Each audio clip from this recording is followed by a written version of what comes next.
Kia ora, welcome to the Klein Line. I'm Jamie Klein, Mayor of Buller, and this podcast is a place for honest conversations about local government, life on the coast, and everything in between. This isn't the official council line, it's my personal take, with no spin, no script, just open reflections on what's happening in our communities, around the council table, and yeah, sometimes from the halls of Parliament too.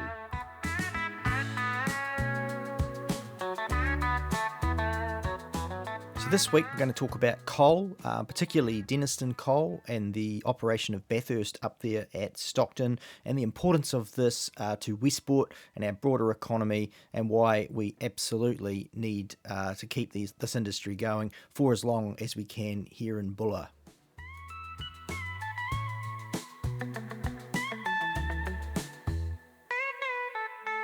Right, let's talk about coal, the word that can clear a room faster than you can say climate change.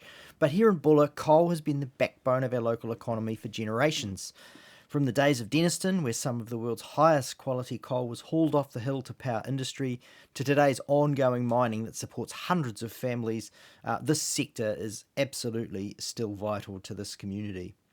And it's not just about keeping the lights on. Denniston coal and the wider Buller resource feed into steel making, which, like it or not, the world still relies on.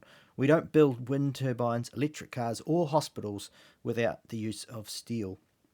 Of course, we also know that the climate is changing and the world is moving away from fossil fuels. But here in Buller, we can't just flick a switch overnight and expect our communities to survive and thrive. A just transition isn't a buzzword here in Buller, it's the only fair way forward. So for us, that means giving us time to plan, time to diversify, and time to build new industries so people aren't left behind. Because at the end of the day, it's not just coal we're talking about, it's jobs, families, and the future of Buller itself. We've done our fair share of the heavy lifting for New Zealand's economy. Now it's time for us to work with Wellington, the mineral sector itself, and our communities to really plan what comes next. So we talk a lot about just transition, and that refers to moving from a carbon-intensive economy like coal mining to a low emissions or renewable-based economy in a way that is fair, inclusive, and protects workers and the communities. In practice, that means supporting workers with retraining, income protection, and pathways to new jobs. Investing in alternative industries and local economic development so communities aren't left behind. Ensuring decision-making includes those most affected, like the miners and local businesses, and not just policymakers in Wellington, and taking the time to plan the shift rather than imposing sudden closures or bans that devastate regional economies. In short, just transition is about making sure that the transition to a cleaner future doesn't sacrifice the people and places that helped build the old one. So the thing about just transition is it takes time, right? We can't do that overnight, and certainly without further expansion of Stockton and Bathurst into the Denniston Plateau, the future for that mine is very finite, likely to be winding down within 5 years. With some additional resource and access to resources that are known and proven up there, that is more like a 30-year mine life, and that is the kind of time frame that we need if we have any hope of ensuring a just transition for our community.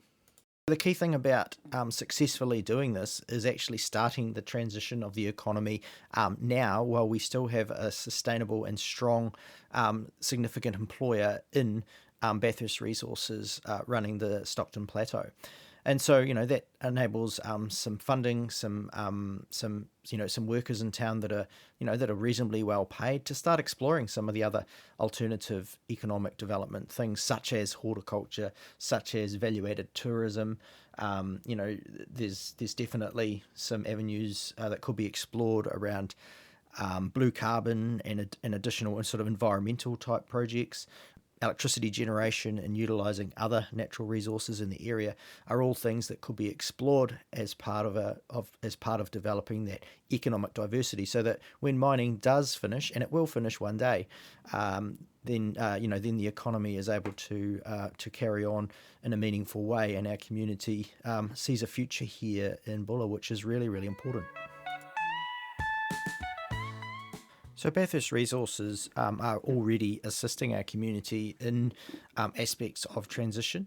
In 2020, along with myself, Bathurst CEO Richard Take-On and Council CEO Sharon Mason, we set up the Buller Resilience Trust. And Bathurst is the sole funder of that at the moment. That puts about $200,000 to $300,000 a year into a community trust.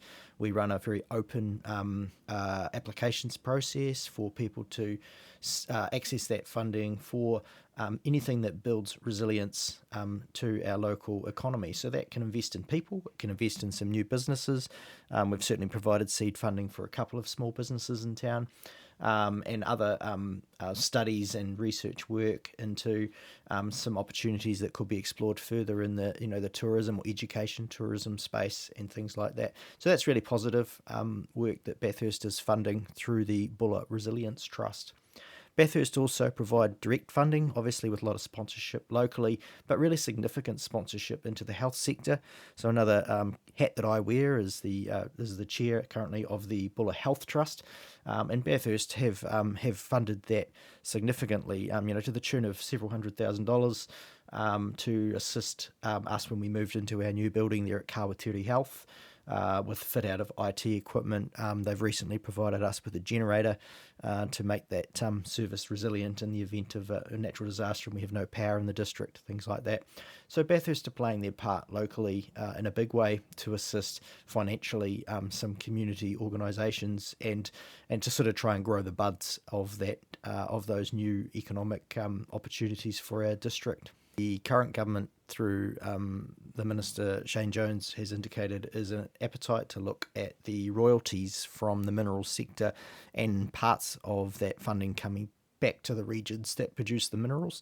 So these are the kinds of initiatives that central government could embark on that would help underpin funding of a just transition. That would enable a significant flow of funds into the region to enable us to invest in things that support not only the community now, but that future focus investments into infrastructure, developing new business and new opportunities and things as well. So that's one aspect that the government's certainly looking at and we're advocating strongly for. Another aspect that shouldn't be ignored either is the emergence of different kinds of mining. So obviously Westland Mineral Sands working in and around Buller and the broader West Coast on various exploration and production levels of mineral sand, which is a new, cleaner, greener, I guess, kind of mining away from carbon. But certainly, obviously, that industry has significant potential to enable some of the similarly skilled mine workers and the like to transition to that kind of mining in future years as well.